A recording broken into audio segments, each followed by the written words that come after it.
everybody, today I'm back with another video. This video is gonna be a mental health video.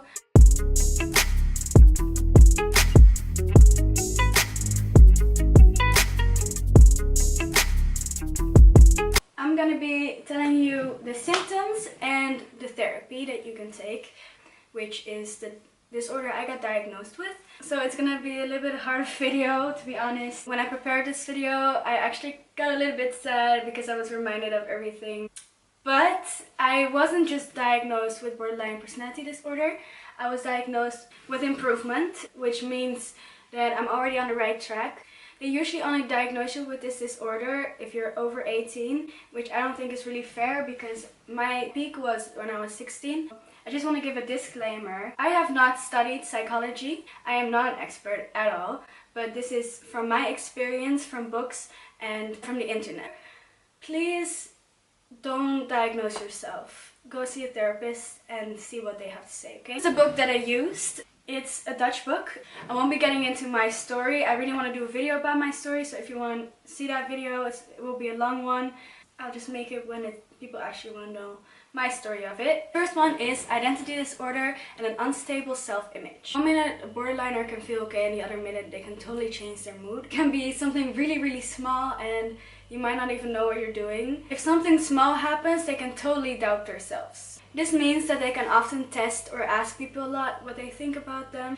Impulsiveness on at least 2 of these areas: money, sex, abuse of drugs, driving, and eating. 3. Feelings of suicide, self-harm, or threatening to self-harm to get attention. I don't want to say get attention because that sounds really bad.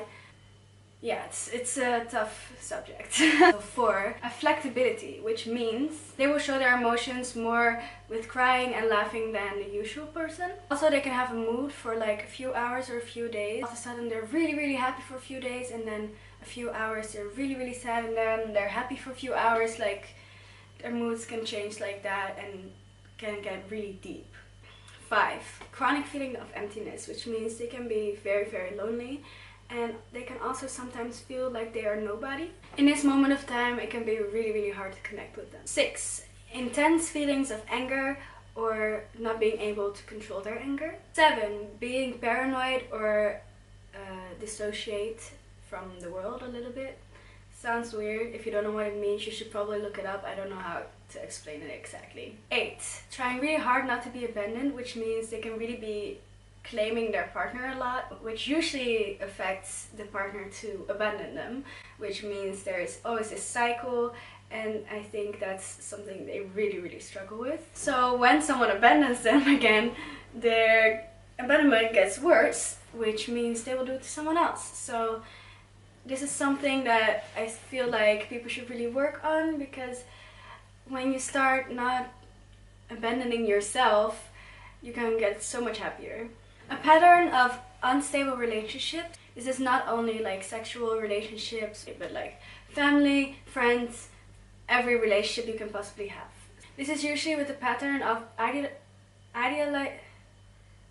I don't know if I'm saying that right. Idealizing and then belittle the people that they were idolizing before. So that's why, you know, at one point, the person can be the best person in the world, and the other point, they can be the worst person in the world. So those are 9 of the symptoms.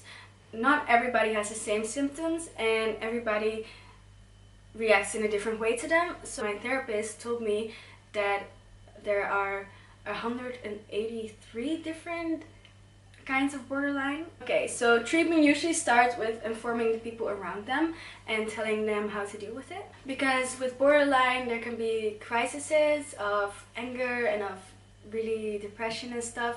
So it's nice to know for the people around what they can do to support the person and help them instead of getting mad at them.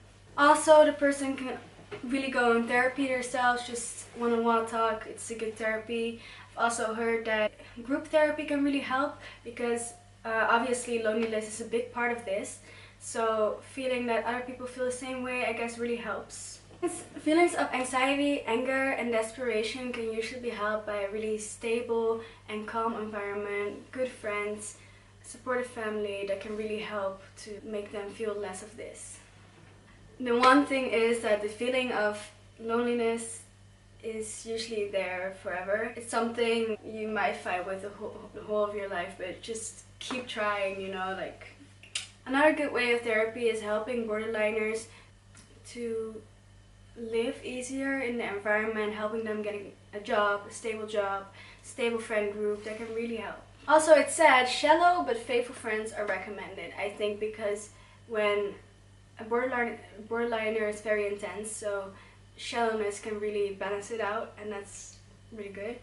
The last thing is the relationship between the client and the therapist.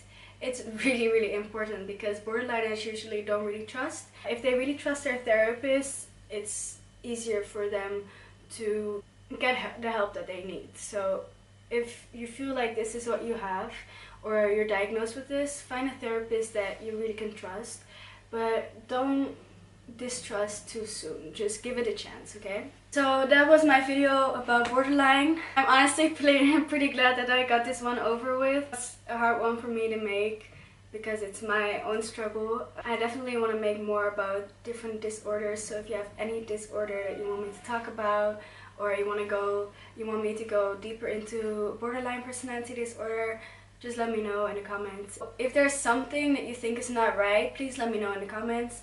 Or if you feel like something I've said wrong, explained wrong, please explain it in the comments, because I'm really interested and I think people will really appreciate that. So please let me know if you know more, and let's talk about this, guys. Let's accept people for who they are and try to help them.